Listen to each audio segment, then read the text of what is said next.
Total ke 301 ambil dokter toples ya.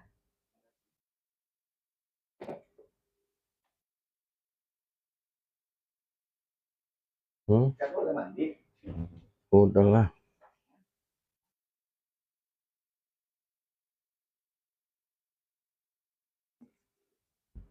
Kapan nyucinya? Kapan nyucinya? Semalam. Habis semua.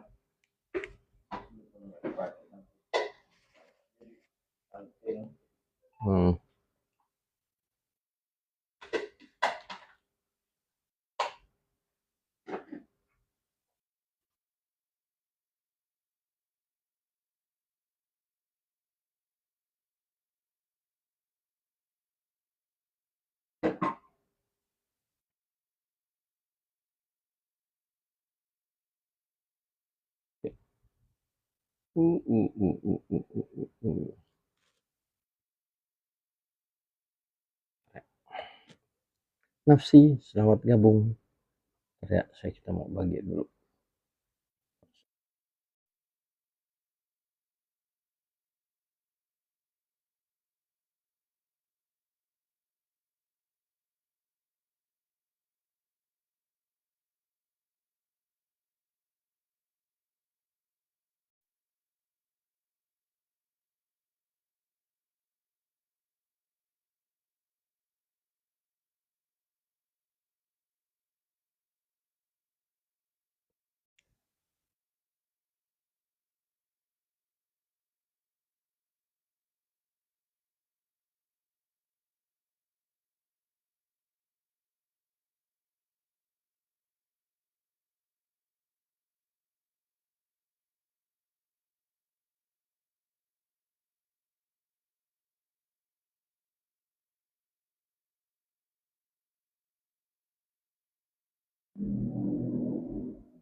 Baik, bismillahirrahmanirrahim. Assalamualaikum warahmatullahi wabarakatuh. Asyhadu an la ilaha illallah wa asyhadu anna Muhammadar Rasulullah.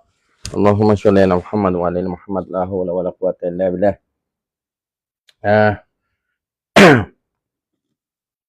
Teman-teman yang dirahmati Allah, semoga sore ini aktivitas keseharian sudah mulai menurun, sudah bersiap-siap untuk pulang, begitu ya. Sehat selalu, semoga Allah ridho atas aktivitas kita hari ini. Melanjutkan materi yang disampaikan secara maraton. Kalau kemarin kita bicara bagaimana kan permasalahan kita itu ketika ada kesulitan mendiagnosa, terutama bagi penyehat, kadang-kadang diagnosanya itu ngikutin teman-teman dari dokter. Padahal kita sesungguhnya bukan fokus sama penyakitnya, tapi kita fokus pada siapa yang sakit. Ketika fokus pada siapa yang sakit, maka lifestyle-nya memang harus kita perhatikan. Bagaimana sumber daya yang COVID itu masuk ke dalam dirinya, bagaimana gaya hidup yang tidak seimbang, itu membuat kekuatan fitrah seseorang, baik itu di jasad, mental maupun spiritual, jadi rusak. Sehingga kemampuan dia untuk bertahan terhadap serangan penyakit, apalagi ngusir penyakit, enggak ada. Maka tugas kita itu mencari akar dari persoalan itu. Kalau kemarin disampaikan bahwa yang pertama, setelah kita ngomongin tentang keluhan utama, keluhan tambahan, begitu, maka yang kedua kita bicara tentang, Pak, gimana Bu? Gimana istirahatnya? Bagus apa enggak? Berkualitas apa enggak?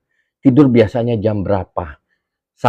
Semalam berapa jam tidurnya? Terbangun apa enggak? Seperti itu. Pertanyaan-pertanyaan. Waalaikumsalam warahmatullahi wabarakatuh. Saya puji, saya selalu saya puji. Tangerang ya. Selamat bergabung, Desi. Gitu ya. Saya ulang lagi bahwa ketika kita bicara tentang kualitas tidur itu penting. Karena yang namanya tidur itu mengistirahatkan jasad, mengistirahatkan mental seseorang. Artinya, ketika ada orang kena jenis penyakit kasus akut gitu ya, tiba-tiba demam tinggi, tiba-tiba nyeri berat begitu ya. Kalau dia nggak bisa tidur biasanya tanda dan gejalanya akan berlebih. Kalau dia sudah bisa tidur, maka itu bahasa sederhananya dia punya kemampuan pelan-pelan tanda dan gejalanya akan turun. Kenapa? Kemarin sudah disampaikan. Itu yang namanya mode tubuhnya jadi relax respon, kortisolnya nggak banjir, antiinflamasi pelan-pelan jadi menurun begitu ya. Nyerinya jadi berkurang gara-gara diproduksi hormon endorfin karena mode tubuhnya adalah relax respon. Itu yang pertama ditanyain, bisa istirahat enggak? Kenapa Pak harus ditanya pertamanya bisa istirahat apa enggak? Ya karena nanti ketika Anda bilang dia nggak bisa istirahat gitu ya, susah tidur, maka mau terapi fisiknya, mau terapi herbalnya, mau psikoterapinya, psikospiritual terapi, arahnya ke sana. Bagaimana dia bisa beristirahat? Karena ketika dia bisa istirahat, gitu ya, itu mengistirahatkan mental dan jasad yang bersangkutan. Kan kita nanti cari akar masalahnya di mana? Apakah di pola perilaku jasad dia atau gerak emosi dia? Gitu. Pertama. Apalagi yang berikutnya? Pertanyaan berikutnya, setelah kita nanyain bisa tidur apa enggak, kemudian kita kemarin sudah sampaikan kiat-kiatnya tidur gimana, begitu. Yang kedua, gimana? Mager apa enggak? Males gerak enggak yang bersangkutan? Gitu. Kalau mager, maka di kepala kita, jadi ketika nanti ketemu pasien, hal yang pertama itu ngomongin tentang pantangan. Hal kedua ngomongin tentang anjuran gitu. Jadi ketika ada jelas tuh misalnya yang namanya pantangan, misalnya nanti ketika kita ngomongin sesuatu yang bagaimana caranya supaya sumber daya yang COVID nggak toyib, nggak halal itu masuk ke dalam tubuh, atau masuk ke dalam pikiran, atau masuk ke dalam perasaan seseorang, seperti itu yang merusak kekuatan fitrah seseorang, seperti itu. Yang kedua ini tadi, kenapa kita harus tanya males geraknya gimana? Jadi selain keseimbangan istirahat dan terjaganya tubuh, kita bicara tentang gerak diamnya tubuh. Jadi orangnya seperti apa? Kenapa Pak penting? Karena begini, kekuatan fitrah yang kerjanya di jasad, yang tugasnya itu bertahan terhadap serangan penyakit, yang tugasnya itu ngusir penyakit, bahkan menjalankan fungsi organ dengan normal, kalau dibahasakan kekinian, saya ulang ya, kalau dibahasakan kekinian, itu sederhananya bagaimana metabolisme tubuh seseorang itu ketika pasien datang ke tempat kita. Apakah melambat metabolismenya? Apakah metabolisme lagi berlebih di atas rata-rata gitu?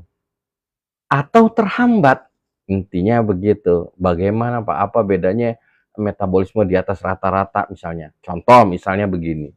Ketika ada orang datang nyerinya hebat, sakit ini jari-jarinya, sendi-sendinya sakit semua, dipegang badannya demam, misalnya gitu, panas tinggi, otomatis tuh salah dua itu, ada nyeri, ada panas, itu salah satu dari ciri peradangan.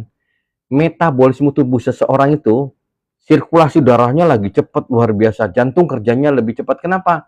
Fokus untuk menghasilkan energi lebih banyak si tubuh supaya tadi bertahan terhadap serangan penyakit. Itu metabolismenya berlebih. Yang jadi persoalan kalau lebihnya kelewatan, contoh misalnya, kalau ada orang suhu normal itu kan 37,2. Darah itu suhunya 38 derajat Celcius. Tiba-tiba ketika kita datang suhunya di atas 39 derajat Celcius. Sudah berapa lama? Sudah setengah harian, Pak. itu ketika suhunya 39 derajat Celcius, itu yang namanya hormon nggak main. Ingat ya, hormon itu adalah penyampai pesan dari seluruh sistem organ tubuh kita. Jadi kan tubuh kita itu ada 10 sistem organ, 10 sistem organ ini pengendalinya itu sistem syaraf. Nah, sistem syaraf punya pesuruh namanya hormon, kan begitu ya. Nah, hormon ini istilahnya tugasnya menyampaikan pesan yang diperintahkan oleh otak. Contoh misalnya, ketika terjadi perubahan di dalam tubuh kita, terutama di dalam pembuluh darah, kadar gula dalam darah kita naik gitu ya. Otak baca tuh kadar gula dalam darah kita naik. Otak akan perintahkan kelenjar adrenal untuk mengeluarkan hormon insulin. Mohon maaf. Otak akan perintahkan yang namanya pankreas, dalam hal ini alfa pankreas, untuk mengeluarkan hormon insulin. Dalam prosesnya dari otak nyampe ke organ pankreas itu ada hormon yang jalan ke sana, yang nyampaikan perintah untuk meningkatkan produksi insulin. Seperti itu. Nah, kalau orangnya demam gitu ya, hormonnya nggak main. Ketika ada orang tiba-tiba kita datang gitu ya, demamnya tinggi. Ketika terjadi demamnya, oh ini berarti metabolismenya berlebih gitu ya. Ketika metabolisme berlebih, ingat ya, manas, nyeri, sakit kepala, misalnya ya, gatal, itu adalah reaksi tubuh terhadap serangan penyakit. Sakit itu proses alami tubuh. Nih, artinya ketika suhunya naik, jangan-jangan lagi terjadi pertempuran antara tadi mikroorganisme dari luar sama sistem imun. Ketika metabolismenya berlebih gitu ya, tugas kita adalah mengurangi gejala dan tandanya. Kita lambatkan metabolisme tubuhnya. Ingat ya, ketika metabolisme tubuh berlebih, dulu zamannya SMP ada yang namanya katabolisme, ada yang namanya anabolisme. Yang disebut katabolisme adalah biokimiawi tubuh yang tugasnya memecah senyawa kompleks menjadi senyawa sederhana untuk dijadikan tenaga. Jadi posisinya ternyata kalau yang namanya katabolisme, metabolismenya lagi di atas rata-rata, itu dominan kortisolnya yang keluar. Saya ulang, ketika metabolismenya di atas rata-rata, sistem organnya kerja di atas rata-rata, ada beberapa organ yang kerjanya berlebih. Contoh tadi, orang demam pasti jantungnya kerjanya lebih cepat, aliran darah pasti lebih cepat gitu. Bagi teman-teman pembekam tuh kalau misalnya jenengan membekam orang yang lagi demam, enggak akan keluar darahnya banyak gitu ya. Pembuluh darahnya pasti melebar gitu ya. Misalnya seperti itu. Baru saja mengirim hadiah. Ya, terima kasih. Waalaikumsalam warahmatullahi wabarakatuh. Umu Sabila. Selamat sore. Suara bagus gak ini? Ya. Nah, ternyata kembali lagi. Tiba-tiba datang orang. Itu kalau yang berlebih ya. Oh, berarti nanti rencana kita ketika ada kasus seperti itu, oh ini kasus akut gitu loh. Jadi kalau nanti ketemu ada orang pasien, kan kemarin sudah disampaikan, perhatikan jenis penyakitnya, jenis penyakit akut, jenis penyakit kronis, penyakit infeksi, atau efek samping obat kimia. Nah ternyata tandanya empat-empatnya ada. Datang misalnya ada orang, dia hipertensi. Kata dokter apa, udah pernah ke dokter belum? Udah, katanya hipertensi. Cuma ini, Pak, saya tuh susah. Ini berat sekali, kata dia kan. Nyeri ini pegel, kata dia. Kalau pegel itu nyeri tumpul. Berarti ada kasus akutnya. Udah berapa lama? Baru tadi malam. Sampai pagi ini nggak hilang-hilang misalnya. Ada penyakit kronisnya, ada akutnya gitu ya. Nah tiba-tiba nggak tahu, udah sakit kepala, ini kayaknya saya masuk angin deh. Bersin-bersin juga, jangan-jangan ada penyakit infeksiusnya juga. Maka hal yang pertama sekali, oh iya terima kasih, bagus ya suaranya. Yang pertama sekali yang harus Anda tangani nanti kasus akutnya. Nyeri kepalanya itu tadi. Ingat ya, tadi saya sampaikan. Ketika ada peradangan atau tanda dan gejalanya berlebih, itu sesungguhnya ada metabolisme yang meningkat. Ya, kita lambatkan dulu nantinya ke depan. Ingat ya, apa Pak metabolisme meningkat? Ya tadi, biokimia tubuh itu memproses seluruh daya yang bekerja di tubuh itu fokus untuk apa namanya, untuk menghasilkan yang namanya tenaga atau energi. Nggak ada ceritanya kalau lagi kayak gitu pengen regenerasi sel, nggak ada ceritanya kayak gitu sistem cernanya kerjanya jadi maksimal, nggak ada. Kalau lagi kayak seperti itu, fokus seluruhnya bagaimana mengatasi peradangan yang terjadi. Yang jadi persoalan kalau penyakit hipertensi, diabetes, autoimun, itu peradangannya terus-terusan. Seperti itu, nyerinya terus-terusan. Ya itu yang bahasa sederhananya gimana ceritanya dia harus regenerasi sel. Makanya tadi di awal kita bilang, oh iya dia harus tidur begitu. Itu. Yang Bunda Uun, terima kasih, selamat bergabung. Gitu. Degria Sehat Alimi.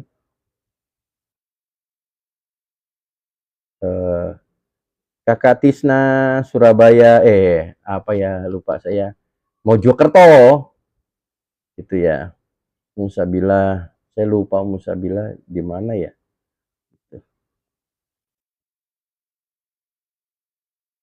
Ya iya, Pasha, Abang Pasha, Richard Gondrong.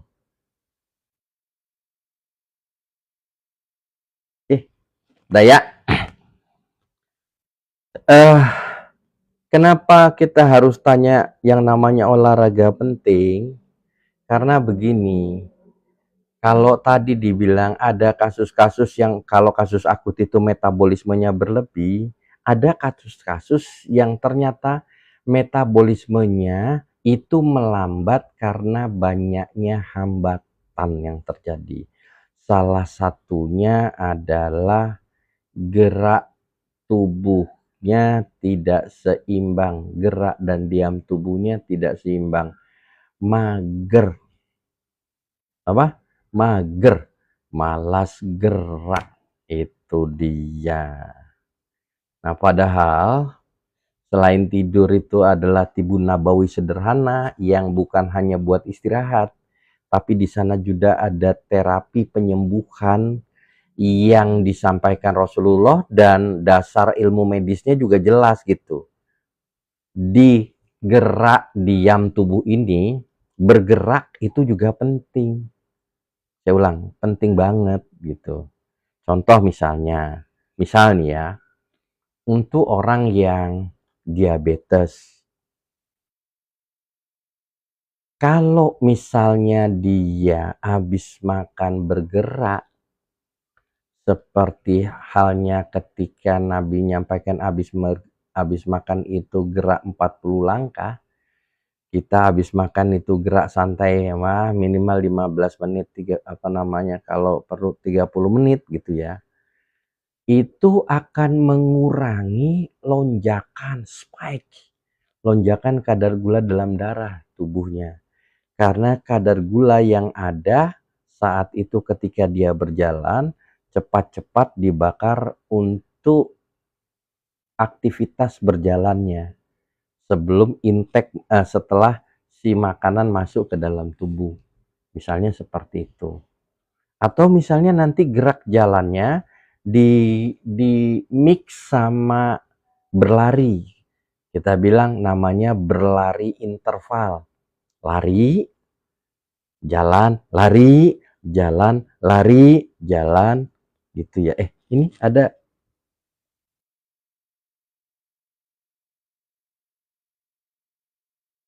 Kakak Redo. Sehat-sehat Kakak Redo.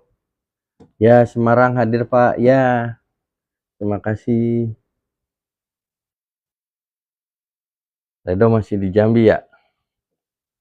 Gitu. Jadi,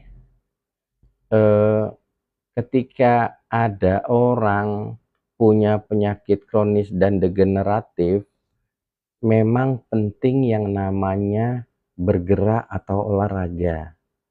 Kalau tadi contohnya mengendalikan lonjakan kadar gula yang tinggi bagi penderita orang diabetes, Kalau olahraganya dimodifikasi dengan berlari interval, berjalan, itu ternyata dalam penelitiannya dia akan membuat tubuhnya lebih sensitif terhadap insulin, sehingga memudahkan gula masuk ke dalam sel, gitu. Bahasa sederhananya, kalau nggak mau ketergantungan sama metformin yang tugasnya maksain itu gula masuk ke dalam sel, olahraga. Pak, yang jadi persoalan itu Pak, kita orangnya gendut Pak, ketika orang diabetes rata-rata gemuk sebelum kurus. Ya olahraganya renang atau olahraganya naik sepeda, beban tubuhnya kejog kan gitu, kakinya tetap bebas. Begitu. Ya. Waalaikumsalam warahmatullahi wabarakatuh. Kakak Ami, sehat semoga. Itu ya. Pak, ini saya mau ngomongin tentang terapi tibun nabawi. Jadi olahraga sunnah Nabi yang bisa mempengaruhi atau menjadi terapi penyembuhan bagi penyakit kronis dan degeneratif.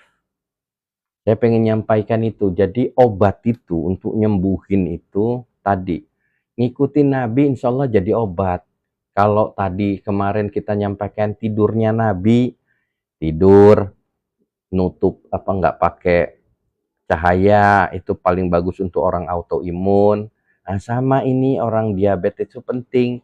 Jalan santai di pagi hari, kemudian bahasanya kalau sudah bagus fisiknya, modifikasi untuk mengurangi ketergantungan obat, misalnya metformin begitu ya, itu berlari interval, itu sangat bagus, seperti itu.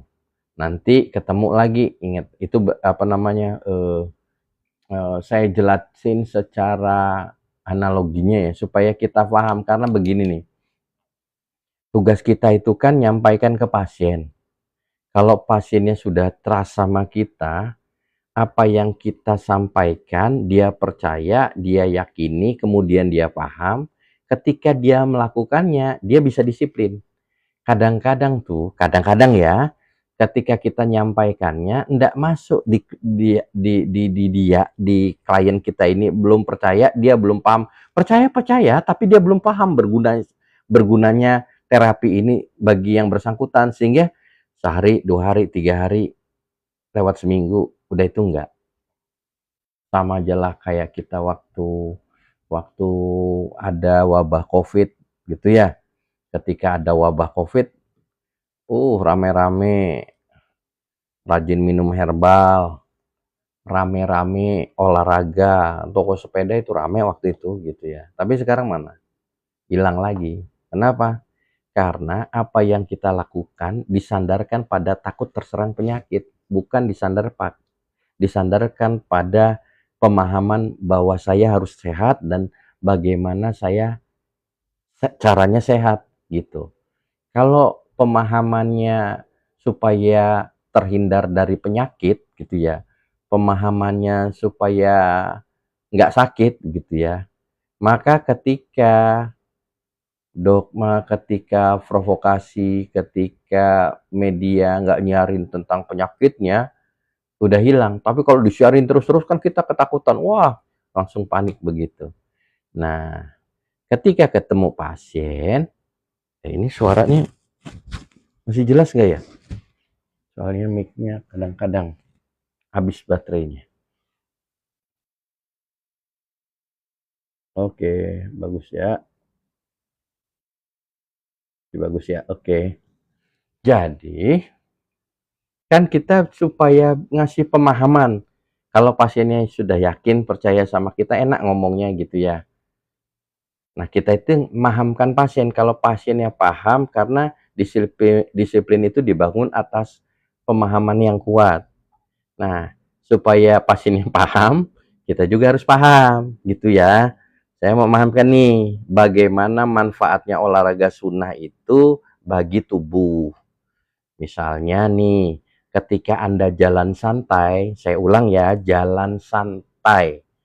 Jalan itu separuh kaki napak, tanah separuhnya terbang gitu ya. Kalau lari, bedanya lari itu dua-duanya terbang. Ada momentum kakinya itu dua-duanya lepas gitu ya. Itu namanya lari gitu ya. Ada lari santai, lari cepat. Lari itu kalau jalan sama, ada jalan-jalan cepat. Selama 30 menit itu ternyata memperbaiki sirkulasi darah. Apa itu sirkulasi? Sistem sirkulasi? Sistem sirkulasi itu ada jantung, ada pembuluh darah, dan ada darahnya. Ketika Anda jalan itu sama dengan gerakan kardio. Menstimulasi otot jantung untuk kerja. Gitu ya. Di atas rata-rata. Jadi, mohon maaf. Ini ada saya bergerak ini ada tulang yang digerakkan oleh otot saya. Nah, tubuh kita itu ada dua, ada otot polos, ada otot rangka. Ketika Anda berjalan, Anda menggunakan otot rangka. Ingat ya, ketika otot rangkanya digerakkan, begitu ya, dia pasti membutuhkan energi untuk bergerak. Otot akan minta energi lebih banyak. Maka ada sumber energi yang nanti dibakar di sel, terutama di sel-sel otot, untuk dijadikan energi. Sumber energinya tadi ada lemak nantinya. Kalau dia perutnya kosong, misalnya glukosanya menurun, misalnya seperti itu. Maka nanti sistem sirkulasinya akan naik. Metabolisme tubuhnya akan naik, begitu ya, dari biasanya. Ketika metabolismenya naik, gitu ya, kira-kira suhu kita naik nggak? Suhu kita juga naik, gitu ya. Bahasa sederhana, terjadi kenaikan di dalam suhu kita. Salah satu tanda metabolisme tubuh kita itu meningkat, suhu kita naik, gitu ya. Maka ketika suhu kita naik, jantung kerjanya tanda jantung kerjanya lebih cepat. Tanda aliran darah juga kerjanya lebih cepat. Nah, ternyata ketika aliran darahnya lebih cepat, metabolismenya meningkat, dayanya atau kapasitas energi yang dihasilkan jadi lebih besar. Saya ulang ya, kapasitas energinya jadi lebih besar. Orang yang biasa bergerak, yang konsisten, jadi kita kan begini nih, kita itu ketika ketemu pasien punya penyakit kronis dan degeneratif, itu kan ingin merubah lifestyle-nya, yang dari mageran supaya bergerak. Nah, kita pahamkan itu kan. Jadi, manfaat pertama adalah meningkatkan kapasitas energi yang dihasilkan oleh tubuh. Kenapa Pak penting kapasitas energi dihasilkan oleh tubuh? Saya ngomong ini, itu butuh energi. Saya tidur juga butuh energi, karena ada sistem cerna yang bekerja, ada jantung yang bekerja, ada pernapasan yang bekerja. Jadi energi itu dibutuhkan buat beraktivitas, menjalankan fungsi organ, buat sistem imunitas tubuh kita, buat beradaptasi terhadap perubahan yang terjadi di luar tubuh maupun di dalam tubuh. Jadi kalau kalau kapasitas energi seseorang itu digedein, yang terjadi dia punya kemampuan bertahan terhadap serangan penyakit, bahkan ngusir penyakit. Orang-orang yang punya penyakit kronis dan degeneratif, atau begini, orang-orang yang mengalami penurunan metabolisme tubuh, nih salah satu cirinya. Satu, gampang capek. Kok gampang capek, Pak? Ya jelas. Kalau dia kapasitas energinya kecil, tiba-tiba diforsir untuk aktivitas tertentu, suruh mikir aja. Mikir itu kan butuh energi. Capek dia. Udah males, aku capek, banyak kerjaan. Capek capek dia karena kapasitas energinya memang sudah terbatas, disuruh mikir sudah habis, udah kelelahan dia. Oh iya Pak Maslihan, terima kasih dari Pati ya. Pati, izinin buat ke Pati. Sehat-sehat Ustadz, Ustadz UAS, Bang Iskandar. Ya, jadi membesarkan kapasitas energi bagi orang, membesarkan kapasitas produksi energi dengan cara olahraga sunnah Nabi, ini nanti dia akan punya kemampuan bertahan terhadap serangan penyakit, bahkan ngusir penyakit. Orang-orang yang biasanya punya penyakit kronis atau degeneratif, lihat ini ya. Kenapa kita bilang bahwa sederhananya yang bersangkutan mengalami gangguan sirkulasi sehingganya kapasitas energinya makin lama, kapasitas produksi energinya makin lama makin menurun. Oh iya, Pak Maslian, alumni pelatihan online ya Pak ya? Iya, iya. Semoga. Ini saya nyimak, teman-teman nyimak di TikTok, nanti kalau butuh ngulang lagi, insya Allah tak upload di YouTube gitu ya, bagi teman-teman yang enggak itu. Satu, gampang capek. Kok gampang capek tadi? Ada energi karena kapasitasnya terbatas, dibuat mikir aja energinya sudah kehabisan. Kapasitas terbatas, misalnya ini, kena kehujanan gitu ya, tiba-tiba masuk angin. Gejala dan tandanya begitu. Jadi orang yang gampang capek. Yang kedua, suka manis. Saya ulang, suka makanan yang manis. Gula itu,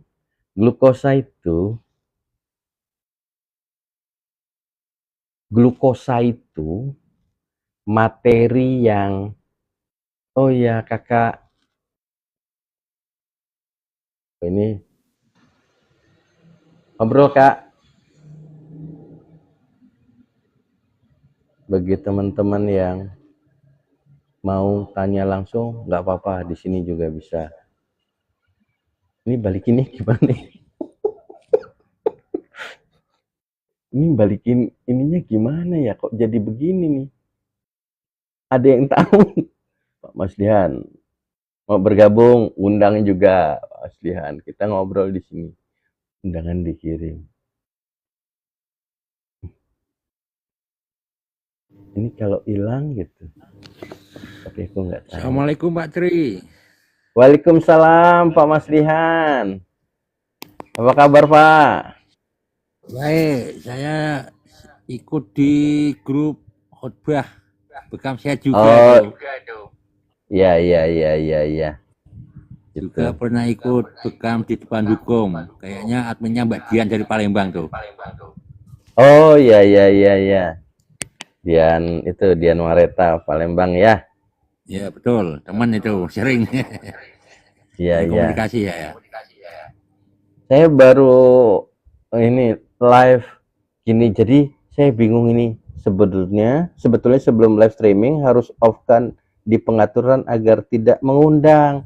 Oh gitu ya. Terus gimana keluarnya ini, abangku? Itu Kang Pasa dari Tangerang Selatan tuh.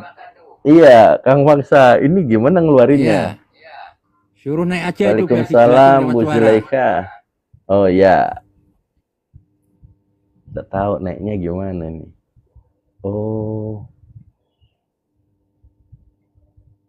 Ya udah.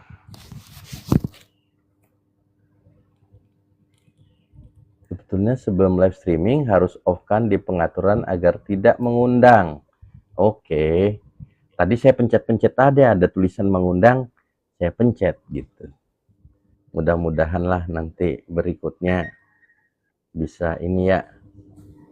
Bisa lebih bagus. Ini siapa nih?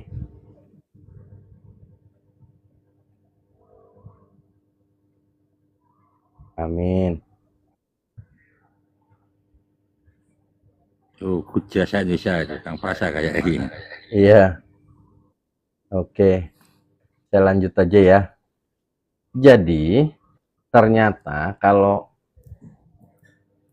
ada orang yang sebentar-sebentar makannya es teh manis, sebentar-sebentar sukanya gula begitu ya. Jangan-jangan dia sudah mengalami penurunan metabolisme, gangguan sirkulasinya.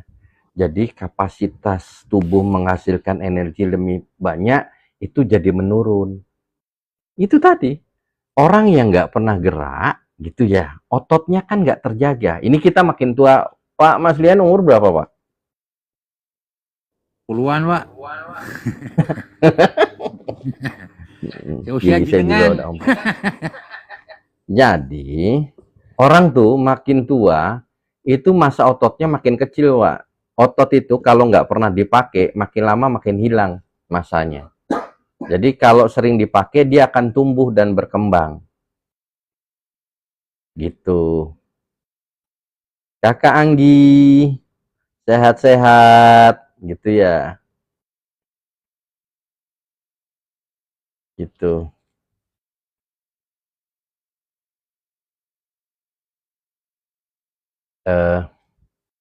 Ya ulang ya, bahwa orang yang gampang capek, adiksi gula atau kecanduan gula, sering kena nyeri, entah itu nyeri sakit kepala, entah nyeri punggung, entah nyeri pinggang, pokoknya nyeri aja. Dalam seminggu dia 2-3 kali nyeri begitu ya. Kemudian baperan, emosinya turun naik, sesungguhnya rata-rata metabolismenya itu melambat. Kenapa metabolismenya melambat, Pak? Dikarenakan tadi terjadi ketidakseimbangan gerak dan diam tubuh. Jadi kalau diagnosa ketika ngomongin kan kalau pertama, Bapak mohon maaf, Ibu mohon maaf, tidurnya bagus nggak?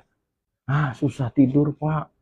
Ya saya biasa tidurnya jam 10-an, kadang-kadang jam 12 nggak bisa tidur, misalnya seperti, ya sudah, bahasa sederhananya itu bahasa, kalau jenengan nambal ban, orang yang kesulitan tidur itu, ketika ketemu pasien orang yang kesulitan tidur, kita nambal ban tuh, macam kayak, kita nambal ban, kita ngisi angin, itu ngisi angin sama ban yang bocor.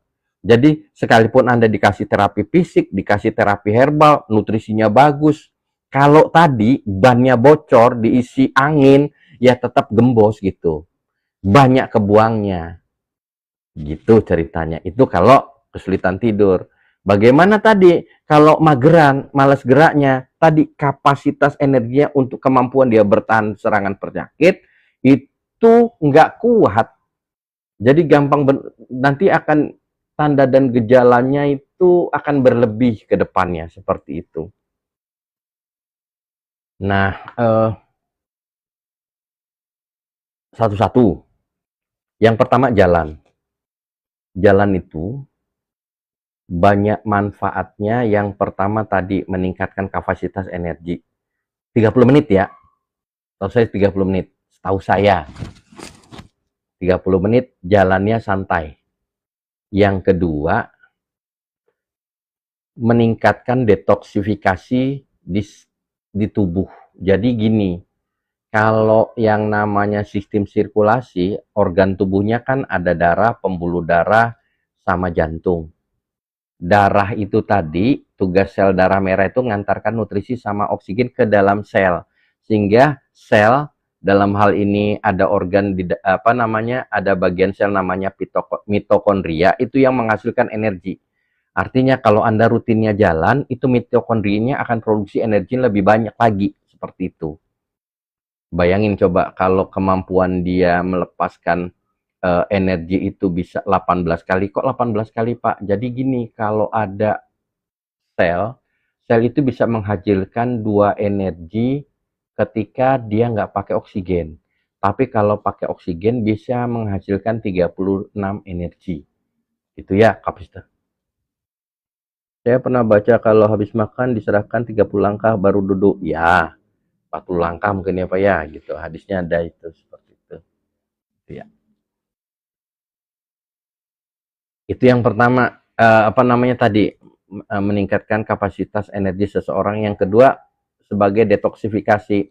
Jadi begini Bapak Ibu, kalau darah bisa gerak gara-gara ada jantungnya. Darah itu nggak punya inti sel, sel darah merah itu nggak punya inti sel, beda sama sel darah putih, dia punya inti sel begitu ya. Jadi dia bisa gerak sendiri.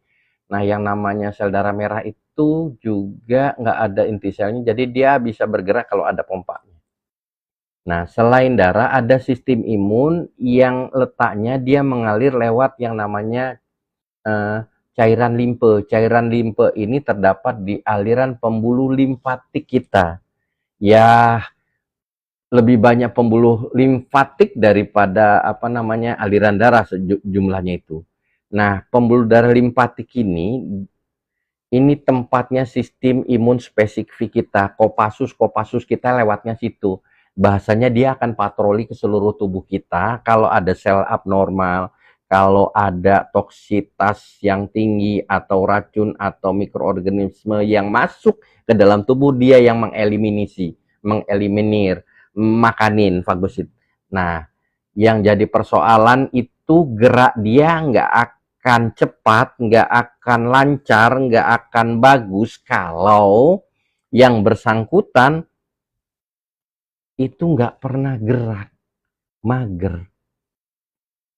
Misalnya begini nih, contoh. Kenapa? Salam kenal kembali, kakak. Kakak Andalas Permai Hotel. Nah, ini. Terus, gitu. Jadi, yang namanya limfe ini, jadi tubuh kita itu sistem imunnya kan ada sistem imun alamiah sama spesifik. Yang namanya kopassus, jadi bahasa seringannya gini loh. Kalau di Indonesia itu ada tentara TNI gitu ya. Di TNI sendiri ada Kostrat. Nah, Kostrat itu kayak sistem imunitas yang umum gitu ya, yang alamiah. Tapi di tentara kita itu ada namanya Kopassus gitu ya. Nah, ini yang spesifik. Ada yang diproduksi di sumsum tulang, sering kita kenal dengan sel B, antibody sel B gitu ya. Tapi ada yang kita kenal sel T gitu ya. T itu maksudnya timus. Jadi timus itu ada di sini. Dia diproduksi di sumsum tulang, nanti digedeinnya madrasah imunnya di sini. Ketika sudah gede, dewasa, dia akan patrolinya di tadi saluran limfatik kita. Nah, patrolnya dia akan cepat, akan apa namanya sigap, tanggap, kuat itu ketika aliran limfatiknya juga cepat. Nah, aliran limfatiknya bisa cepat itu ketika dia bergerak. Dia ini salah satu contoh misalnya sel T sitotoksik yang makanin sel-sel abnormal atau sel kanker. Kalau ada orang punya sel kanker, sesungguhnya tubuh punya kemampuan untuk memusnahkannya. Yang jadi persoalan itu, sel T sitotoksik kita itu nggak pernah dilatih. Makanya dengan berjalan, aliran limfatik kita itu akan cepat, gitu ya. Sehingga kemampuan detoksifikasinya, memusnahkan, membuang zat-zat yang berbahaya itu jadi lebih bagus. Makanya nanti kalau ada orang kena kanker tuh, salah satunya gerak. Pak, orang kanker kan lemah kondisinya. Ya geraknya nggak kayak olahraga biasa. Tubuhnya bergetar aja digini-giniin gitu ya. Apa namanya ya? Kalau di tempat fitness itu ada bola besar begitu ya. Orangnya suruh duduk di bola itu sama apa goyang-goyang badan begitu. Itu salah satu tekniknya. Nah, kita ngomongin jalan tadi ya, yang cuma dua nih. Yang pertama, meningkatkan detoksifikasi tubuh dengan cara melancarkan dan mempercepat aliran limfatik tubuh kita. Yang kedua adalah ketika dia berjalan santai, itu akan melancarkan sistem sirkulasi. Ini siapa ya?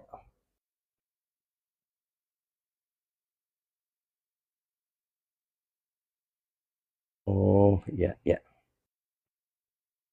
Iya, saya baru tahu nih.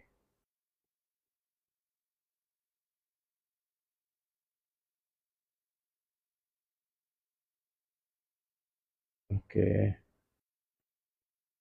Sebetulnya sebelum live streaming harus off-kan di pengaturan agar tidak mengundang. Oke. Ya.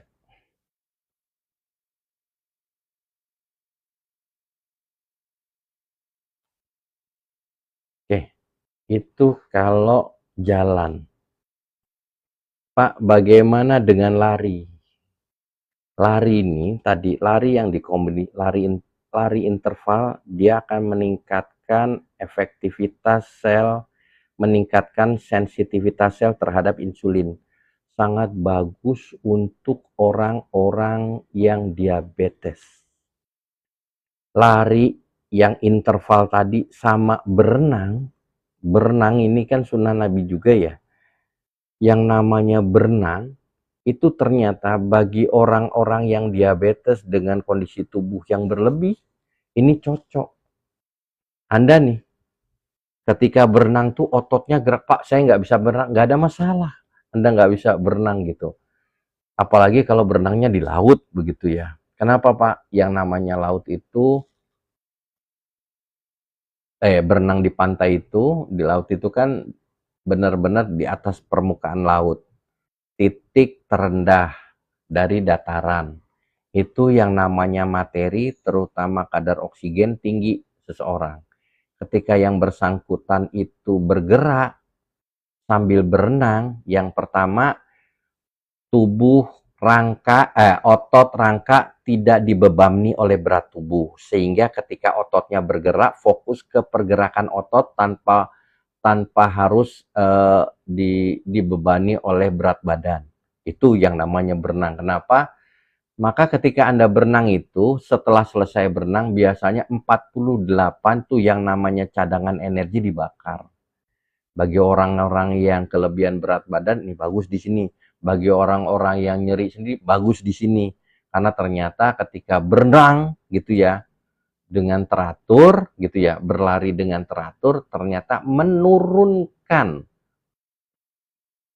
yang namanya tanda-tanda inflamasi di dalam tubuh yang bersangkutan.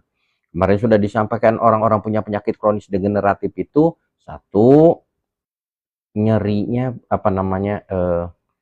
toksitasnya tinggi, inflamasinya tinggi gitu. Itu ketika Anda rutin renang, rutin berlari, maka yang terjadi tuh yang namanya inflamasi pelan-pelan turun. Ya.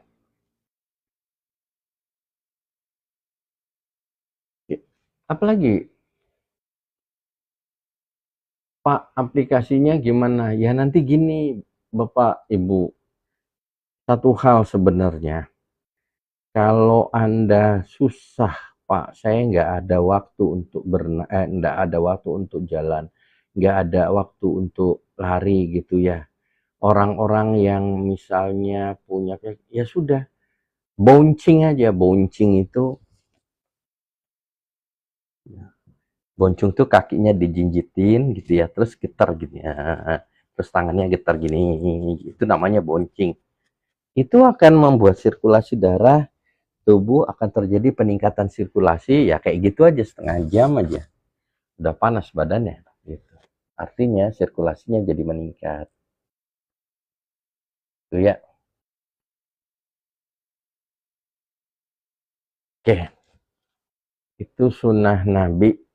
Apalagi kalau nggak bisa berenang, nggak susah, ya jalan lah paling mudah. Harus dipahamin, terutama orang-orang yang nyeri ya. Ini saya bangun tidur, kok tidur sudah 8 jam, badannya masih sakit semua, Pak, pegel-pegel. Itu nyeri namanya, pegel tumpul. Pegel itu nyeri tumpul. Jadi sesungguhnya sirkulasinya terhambat. Tidurnya banyak malah tambah gerak, nggak gerak-gerak kan begitu. Ya harusnya jalan, Pak. Itu biasanya nyerinya akan berkurang. Oke, itu. Ini gimana balikinnya ya? Ya nantilah.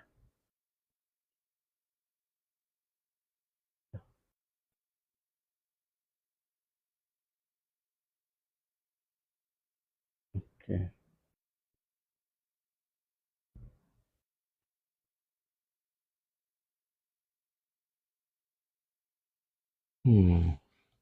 Berikutnya, lari sudah, berenang mana? Kalau manah itu ada titik tujuan, ada kekuatan otot, postur tubuh juga harus seimbang begitu ya. Jadi kalau yang namanya manah ini fisioterapi menurut saya, fisioterapi terbaik untuk benerin gangguan postur dan gangguan gerakan bagi orang-orang pasca stroke. Jadi membantu fisioterapi ya, rehabilitasi pasca stroke gitu ya. Ya jangan ketika ada orang mana lagi post stroke, jangan dianggap sama kayak orang biasa gitu ya. Targetnya harus deket, busurnya harus nggak ada masalah gitu kan. Kenapa? Karena neuroplastisitas itu, jadi kalau orang stroke itu kan kayak pohon, itu dahan dan rantingnya itu kesambar petir. Nah, ketika dia kesambar petir, pasti ada dahan yang rusak, ada daun yang hangus begitu ya.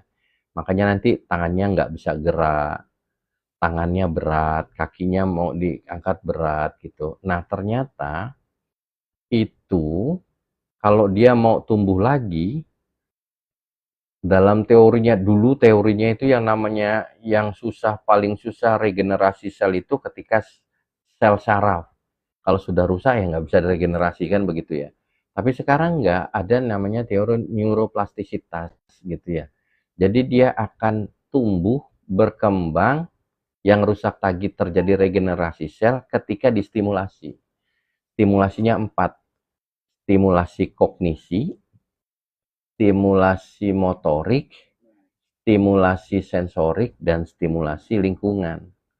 Kalau ada orang fisioterapi gitu ya, kalau ada orang oh, kalau ada orang post stroke dia mau main panahan begitu ya.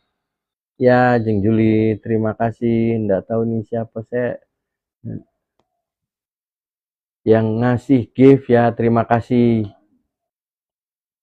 Ya,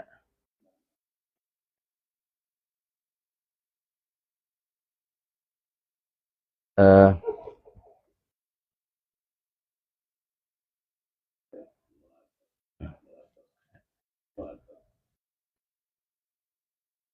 jadi memanah ini kan ada target tujuannya gitu ya. Itu menstimulasi kognisi seseorang.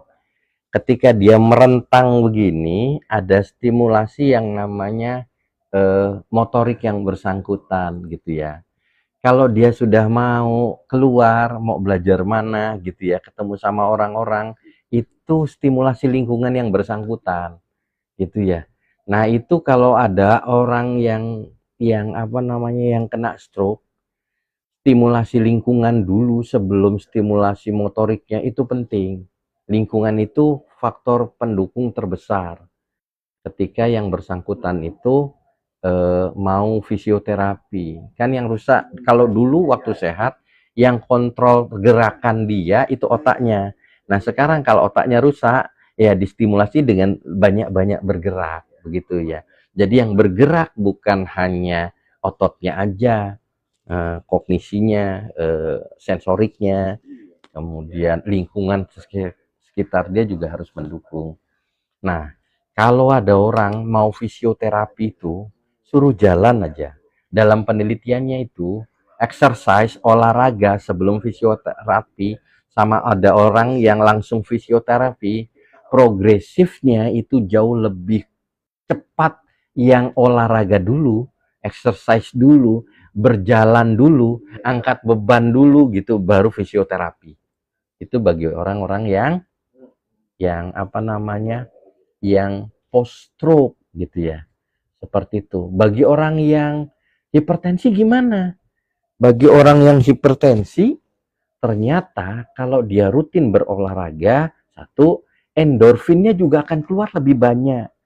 Mode tubuh yang stres respon itu akan digantikan dengan mode yang relax respon. Karena begini, otot ketika Anda bergerak, berjalan, berenang, berlari, itu kan ototnya kerja. Ototnya itu dibuat stres. Tapi stres yang terukur. Terukurnya satu dengan intensitas waktunya, yang kedua terukur dari pola yang disesuaikan dengan kekuatan tubuh dia. Kalau dia sekarang masih bisa jalannya 15 menit, ya nggak apa-apa 15 menit. Nanti ditambah, itu stres yang terukur. Stres yang terukur itu akan mengeluarkan hormon stres yang terukur. Tapi ketika hormon stres ini keluar, kortisolnya keluar secara terukur, ini nanti endorfinnya keluar. Jadi ternyata kalau pengen ngeluarin endorfin itu, distimulasi dengan stres yang terukur, endorfinnya akan keluar. Oleh karenanya, ketika bicara tentang hormon kortisol yang keluarnya dari jam 12 malam sampai jam 6 pagi, disarankan ketika bergerak, gitu ya, olah tubuh, olahraga sunnah ini pagi hari. Karena di pagi hari, cadangan hormon stres secara alami diproduksi oleh yang namanya tubuh lewat kelenjar adrenal, teraktivasi dominan keluarnya pagi hari jam 6 pagi itu lagi banjir banyak. Nah, olahraganya di situ. Kenapa supaya di situ? Supaya ketika kortisolnya lagi banyak produksi dipakai sama tuh olah tubuh, ini cadangan kortisol diresap ke sini sehingga nggak berlebihan kortisol keluar ketika yang bersangkutan beraktivitas hingga sore hari. Ketika kortisolnya nggak berlebihan keluarnya, kemampuan tidur dia jadi jauh lebih bagus.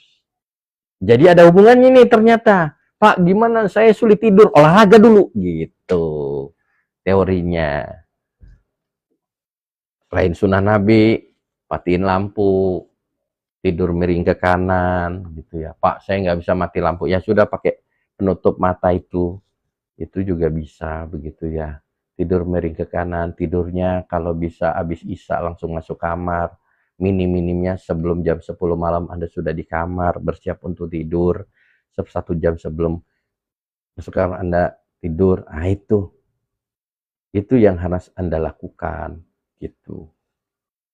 Itu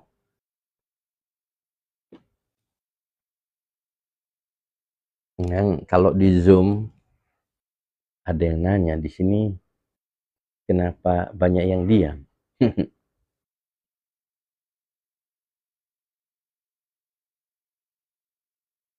Oh ya, waalaikumsalam. Ini Rizky Sitorus.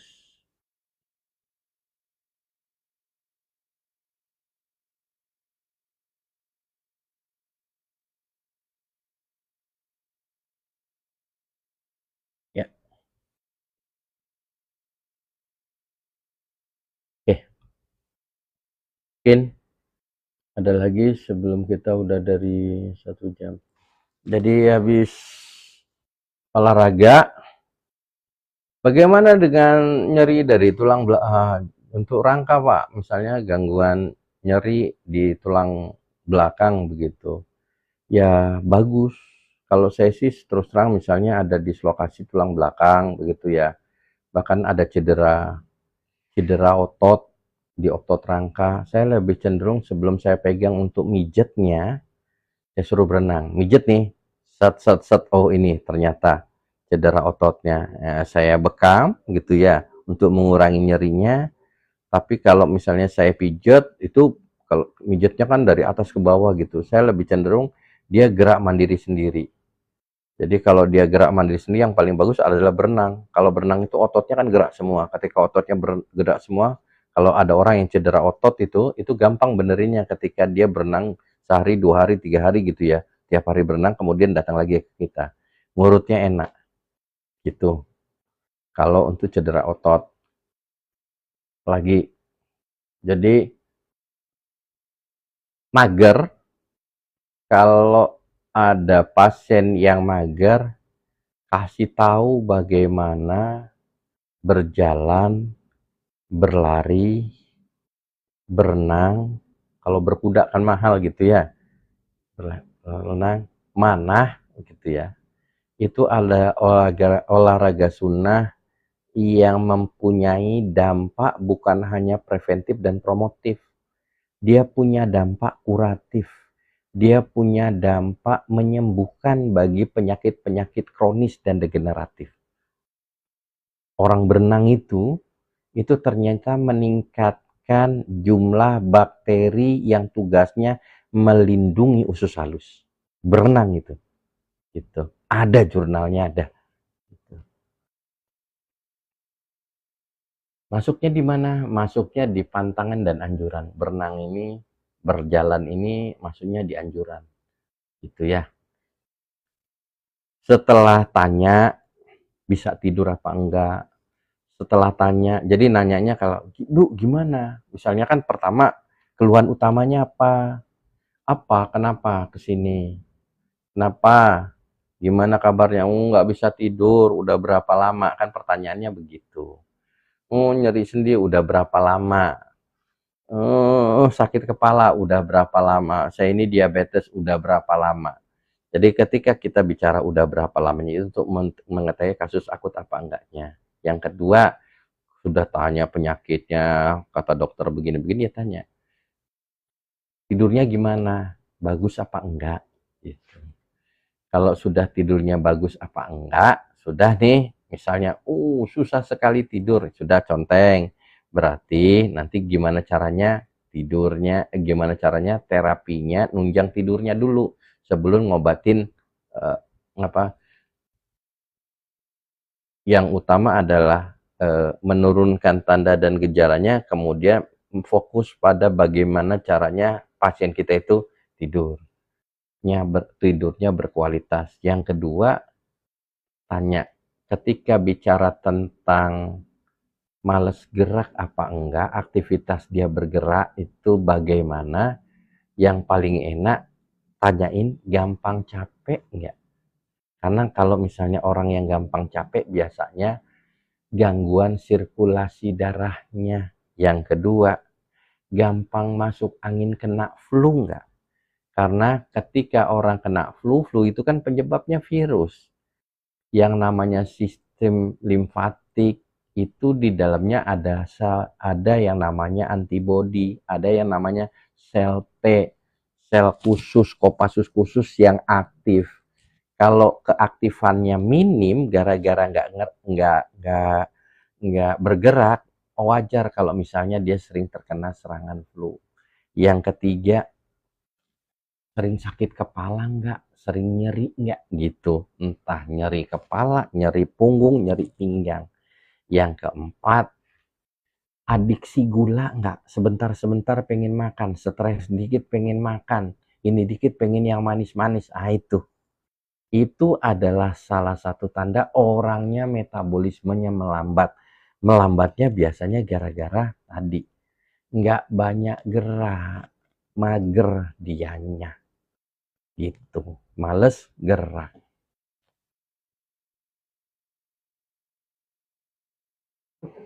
Nah, oke, itu aja mungkin ya. Besok kita lanjut. Assalamualaikum warahmatullahi wabarakatuh.